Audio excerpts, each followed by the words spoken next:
नमस्कार, स्वागत है आपका डीडी न्यूज में। मैं हूं अश्विनी कुमार मिश्रा। आइए सबसे पहले नजर डालते हैं अब तक की सुर्खियों पर। केंद्रीय गृह एवं सहकारिता मंत्री अमित शाह ने कोलकाता में केंद्रीय फॉरेंसिक विज्ञान प्रयोगशाला का किया उद्घाटन। इसका पूर्वी और पूर्वोत्तर भारत को मिलेगा लाभ। कहा, अपराधियों के धर पकड़ में फॉरेंसिक विज्ञान महत्वपूर्ण। इसकी जागरूकता को लेकर विशेष देशव्यापी अभियान अगले साल जनवरी से शुरू करने की घोषणा। आतंकवाद के विरुद्ध भारत की मुहिम जारी। ब्रिटेन, ब्राजील और मलेशिया पहुंचे सर्वदलीय प्रतिनिधिमंडल के सदस्य। अंतर्राष्ट्रीय स्तर पर मिल रहा है भारत को व्यापक समर्थन।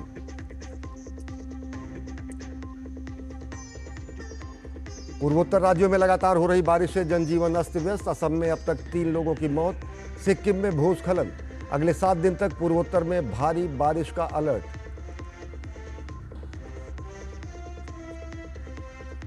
बांग्लादेश की अपदस्थ प्रधानमंत्री शेख हसीना की बढ़ सकती हैं मुश्किलें। आज से इंटरनेशनल क्राइम ट्रिब्यूनल में शुरू होगी सुनवाई। शेख हसीना पर है मानवता के विरुद्ध अपराध के गंभीर आरोप।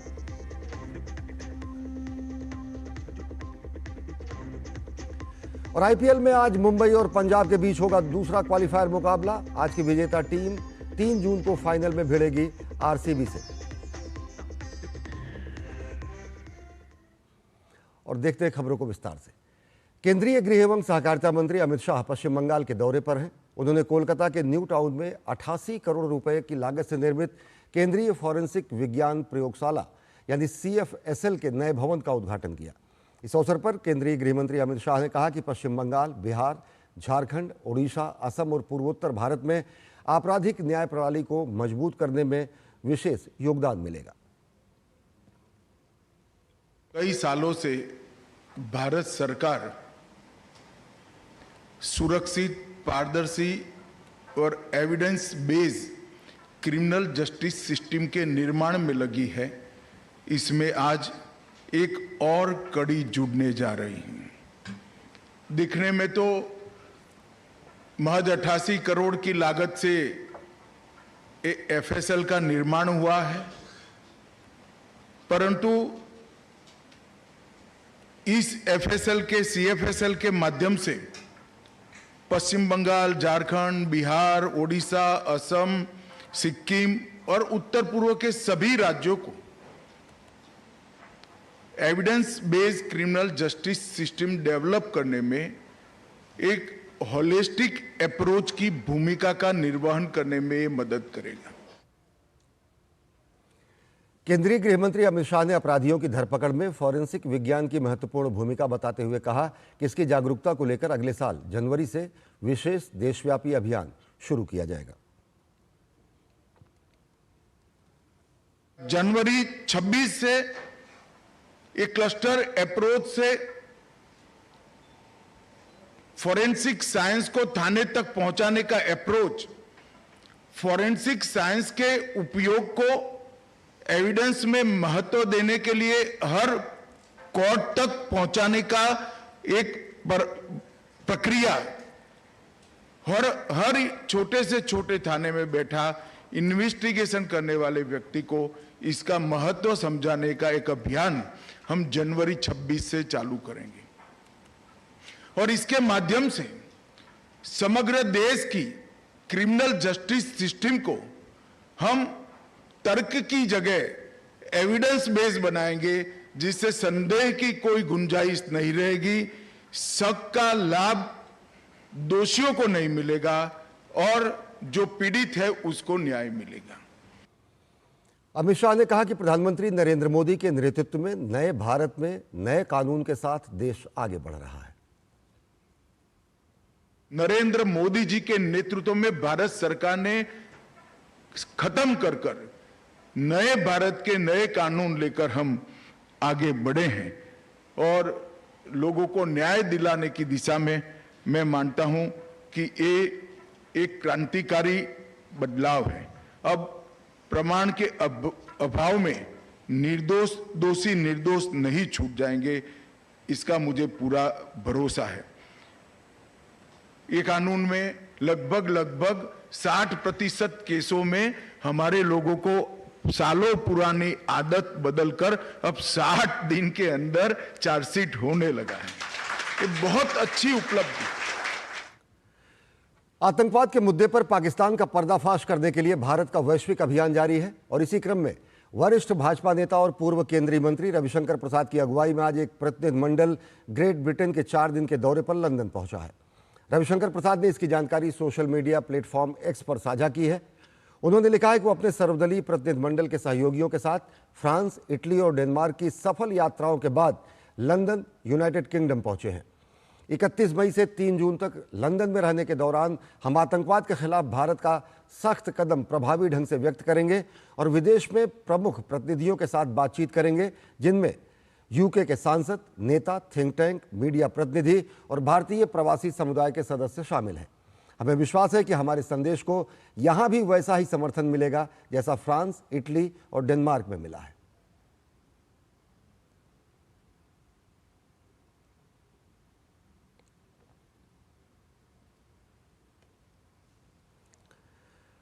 तो भारत का वैश्विक अभियान जारी है और रविशंकर प्रसाद की अगुवाई में सर्वदलीय प्रतिनिधिमंडल 31 मई से 3 जून तक लंदन में रहेगा और इस दौरान अनेक सांसदों, नेता, थिंक टैंक, मीडिया प्रतिनिधि और प्रवासी भारतीय समुदाय के लोगों से मुलाकात करेगा और पाकिस्तान का पर्दाफाश करेगा कि किस तरीके से पाकिस्तान की स्टेट पॉलिसी बन चुकी है आतंकवाद और किस तरीके से पाकिस्तान आतंकवाद का पोषण करता है, आतंकवादियों को शरण देता है।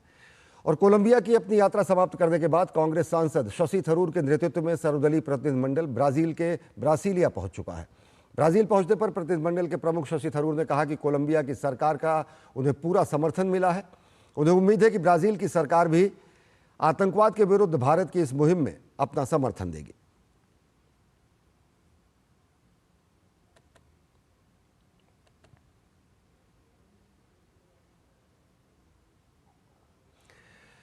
जदयू सांसद संजय कुमार झा के नेतृत्व में एक सर्वदलीय प्रतिनिधिमंडल मलेशिया के दौरे पर है। मलेशिया में भारतीय उच्चायुक्त बीएन रेड्डी ने प्रतिनिधिमंडल का स्वागत किया।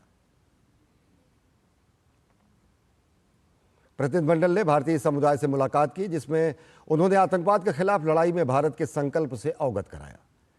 जदयू सांसद संजय कुमार झा ने आतंकवाद के खिलाफ भारत के दृढ़ रुख को दोहराते हुए कहा कि पाकिस्तान प्रायोजित आतंकवाद को दुनिया भर में बेनकाब किया जा रहा है।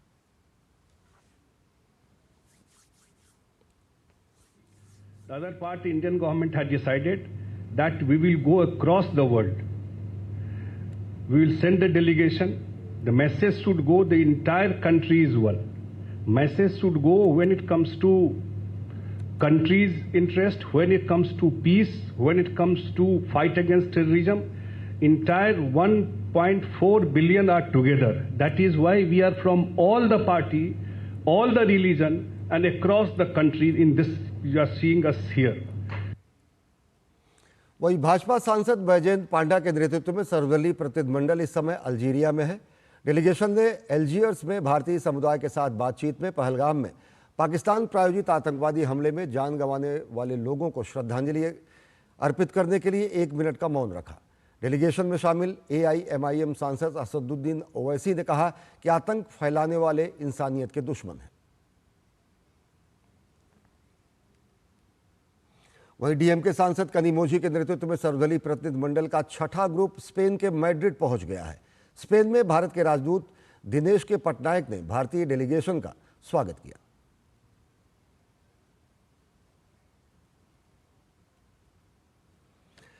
इरिट्रिया के विदेश मंत्री उस्मान सालेह भारत यात्रा पर हैं। नई दिल्ली में विदेश मंत्री डॉक्टर एस जयशंकर और इरिट्रिया के विदेश मंत्री के बीच मुलाकात हुई। विदेश मंत्री डॉक्टर एस जयशंकर ने पहलगाम आतंकवादी हमले की कड़ी निंदा करने के लिए इरिट्रिया के विदेश मंत्री की सराहना की। साथ ही दोनों देशों के बीच द्विपक्षीय सहयोग को और मजबूत करने पर चर्चा हुई। लोकसभा अध्यक्ष ओम बिरला 11वें ब्रिक्स संसदीय फोरम में भाग लेने के लिए ब्राजील रवाना हो गए हैं। 3 से 5 जून तक ब्राजील के ब्रासिलिया में ब्रिक्स संसदीय फोरम का आयोजन हो रहा है, जिसमें ओम बिरला भारतीय संसदीय प्रतिनिधिमंडल का नेतृत्व कर रहे हैं। लोकसभा अध्यक्ष उत्तरदायी और समावेशी कृत्रिम बुद्धिमत्ता के लिए अंतर संसदीय सहयोग और अन्य विषयों पर फोरम को संबोधित करेंगे।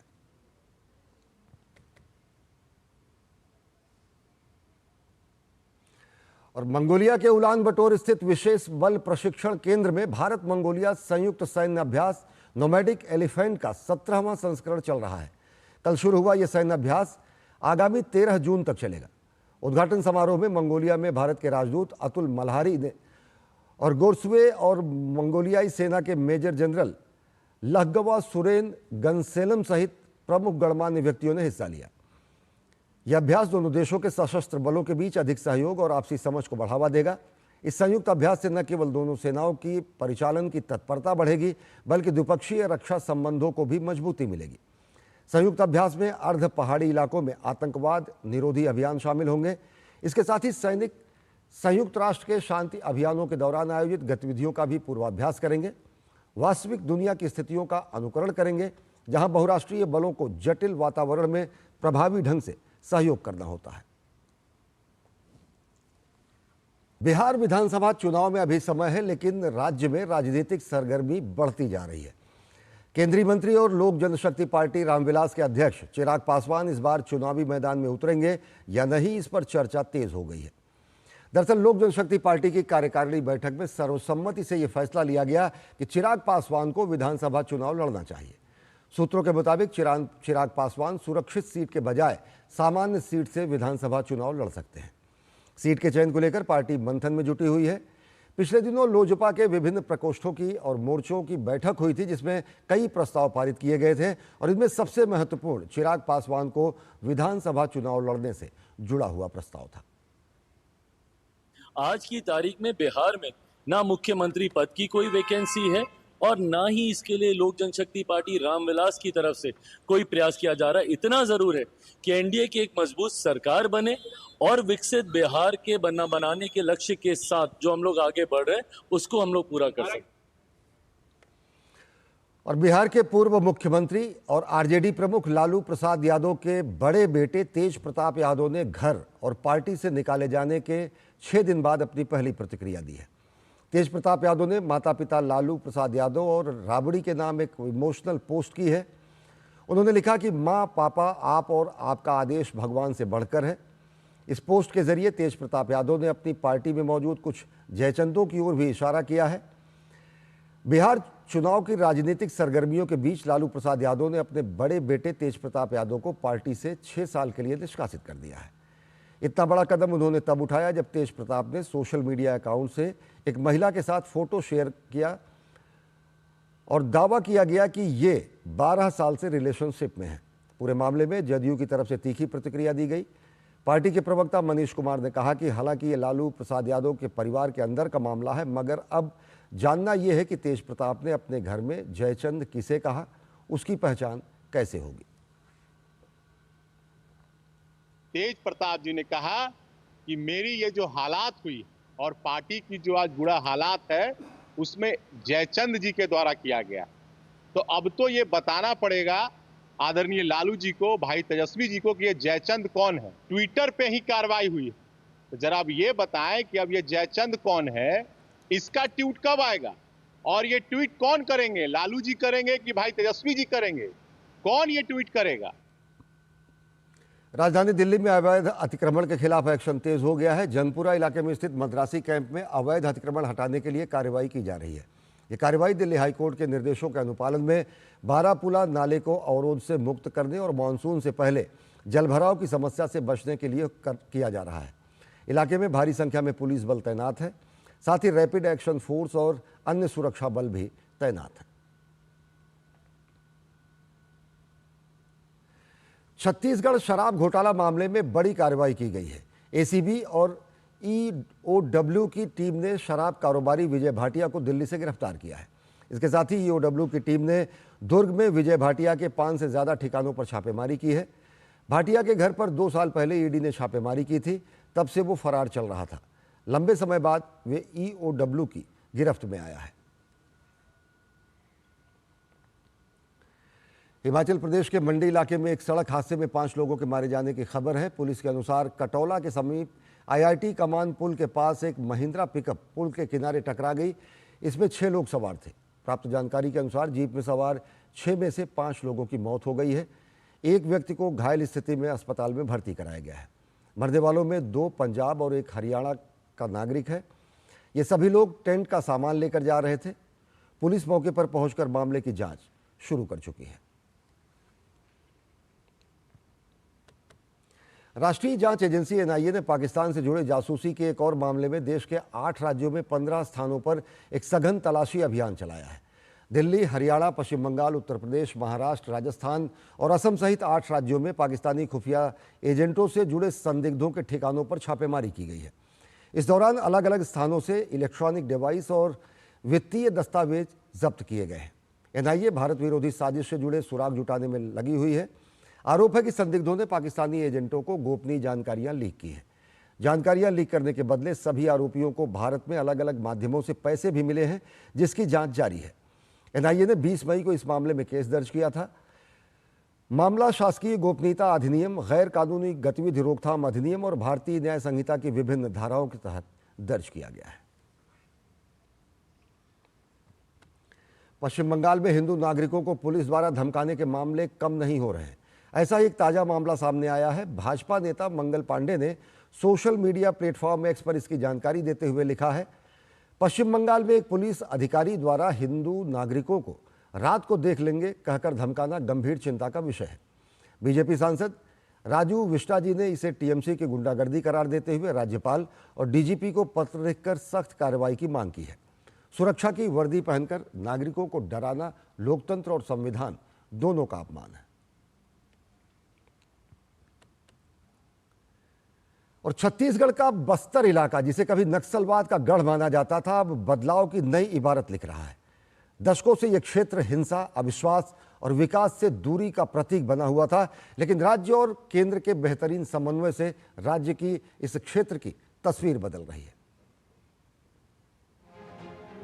केंद्र व राज्य के बेहतरीन समन्वय तथा जवानों के अदम्य साहस से मार्च 2026 तक छत्तीसगढ़ नक्सलवाद को जड़ से उखाड़ फेंकने के लक्ष्य को हासिल करने जा रहा है।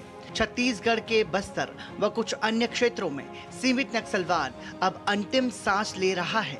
छत्तीसगढ़ में पिछले 15 महीने में 425 मुठभेड़ में नक्सलियों को न्यूट्रलाइज किया गया है, जबकि 1388 नक्सलियों ने आत्मसमर्पण किया है और 1443 गिरफ्तार किए गए हैं। कांग्रेस के कार्यकाल में इतनी बड़ी नक्सल विरोधी कार्रवाई नहीं हुई। मई 2025 को नारायणपुर जिले के घने जंगलों में सुरक्षा बलों और नक्सलियों के बीच एक भीषण मुठभेड़ हुई। इस मुठभेड़ में 28 नक्सली मारे गए, जिनमें माओवादी संगठन का महासचिव बसवराज भी शामिल था। इस एक ऑपरेशन ने नक्सल आंदोलन की रीढ़ तोड़ दी। वहीं प्रधानमंत्री नरेंद्र मोदी ने भी कहा है कि दिन दूर नहीं जब माओवादी हिंसा का पूरी तरह से खात्मा हो जाएगा और इससे प्रभावित रहे हर गांव में हम शांति, सुरक्षा, शिक्षा और विकास पहुंचाने के लिए प्रतिबद्ध हैं। बीते वर्षों में हमने हिंसा और अशांति फैलाने वालों का कैसे खात्मा किया है, बिहार के लोग इसके साक्षी हैं। 2014 के बाद से हमने इस दिशा में और तेजी से काम किया। हमने माओवादियों को उनके किया की सजा देनी शुरू की। 2014 से पहले देश में 125 से ज्यादा जिले नक्सल प्रभावित थे। अब सिर्फ 18 जिले नक्सल प्रभावित बचे हैं। वो दिन दूर नहीं जब माओवादी हिंसा का पूरी तरह से खात्मा हो जाएगा। शांति, सुरक्षा, शिक्षा और विकास गांव-गांव तक बिना रुकावट के पहुंचेंगे। छत्तीसगढ़ तेलंगाना की सीमा पर बीजापुर जिले में करेंगुड़ा की पहाड़ियों में जवानों ने अदम्य साहस का परिचय देते हुए 31 नक्सलियों को मार गिराया। इस अभियान को माओवादी आतंक के ताबूत में आखिरी कील माना गया। वहीं केंद्रीय गृह मंत्री अमित शाह ने 2026 तक नक्सलवाद को खत्म करने का लक्ष्य रखा है। छत्तीसगढ़ में 5000 फुट ऊंची पहाड़ी पर नक्सलवादियों के अड्डों को हमारी सीआरपीएफ, छत्तीसगढ़ पुलिस और बीएसएफ ने मिलकर ध्वस्त कर दिया। 31 नक्सली मारे गए, कई सरेंडर हुए, कई गिरफ्तार हुए। 31 मार्च 2026 ये देश की धरती पर से हम नक्सलवाद को समाप्त कर दें। बस्तर ने एक लंबी और दर्दनाक लड़ाई लड़ी है, लेकिन अब जीत की शुरुआत हो चुकी है।